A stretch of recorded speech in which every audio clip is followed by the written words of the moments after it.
legs hurt, and they hurt extremely bad. Without warning, one day last summer, Colleen Sosinski felt excruciating leg pain and rushed to a nearby hospital. I went in, and within 12 hours, I was on a ventilator.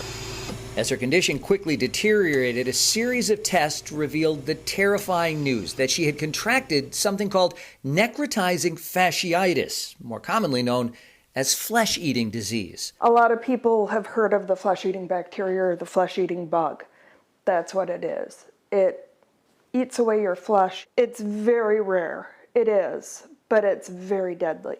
At first, there was no physical sign at all, not a cut or bruise, but that quickly changed as large open wounds began to form. Colleen was rushed to the hyperbaric care unit at Aurora St. Luke's. I saw what was happening, and I knew what was happening, and I knew what the consequences were. Any idea how you contracted this?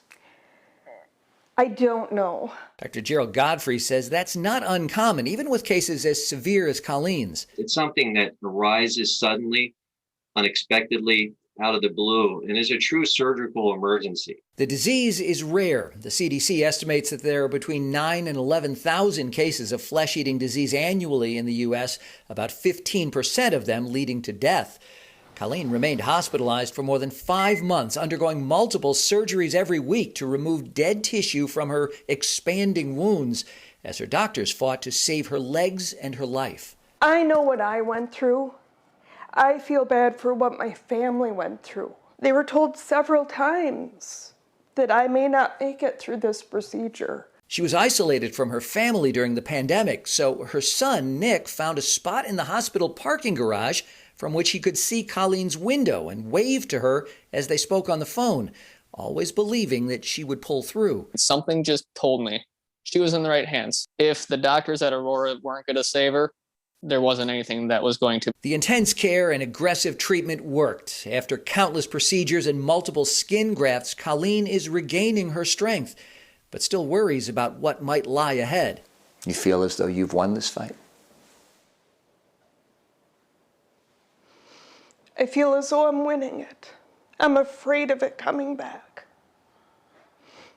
Every scratch, every bump, every day, I think, oh my God, is that it? I think Colleen's lucky to be alive and lucky to have her leg.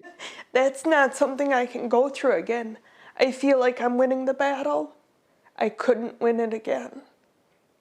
Colleen and her doctors all believe that her recovery was the best outcome they could have hoped for. And her goal, she says, is to share her story to make others aware of this frightening disease. I have my life. I've got my legs. I shouldn't have my legs, and I shouldn't be able to use them as well as I do. I'm blessed to be walking on this earth. In Oshkosh, I'm Kent Wainscott, WISN 12 News. As Kent mentioned, the Centers for Disease Control and Prevention says flesh-eating disease is rare. Doctors say infection typically begins at the site of a surgical wound or accidental trauma. Warning signs are intense pain, redness, swelling, and blistering. If you experience those symptoms, get immediate medical attention.